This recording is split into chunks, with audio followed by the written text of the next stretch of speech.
وإذ قتلتم نفسا فادارأتم فيها والله مخرج ما كنتم تكتمون فقلنا اضربوه ببعضها كذلك يحيي الله الموتى ويريكم آياته لعلكم تعقلون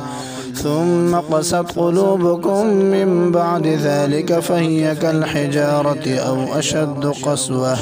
وإن من الحجارة لما يتفجر منه الأنهار وإن منها لما يشقق فيخرج منه الماء وإن منها لما يهبط من خشية الله وما الله بغافل عما تعملون أفتطمعون أن يؤمنوا لكم وقد كان فريق منهم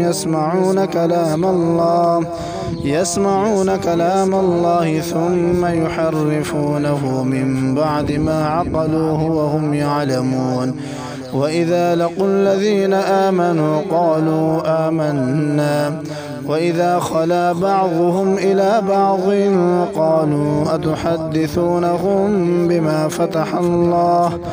بما فتح الله عليكم ليحاجوكم به عند ربكم أفلا تعقلون أولا يعلمون أن الله يعلم ما يسرون وما يعلنون ومنهم أميون لا يعلمون الكتاب إلا أماني وإن هم إلا يظنون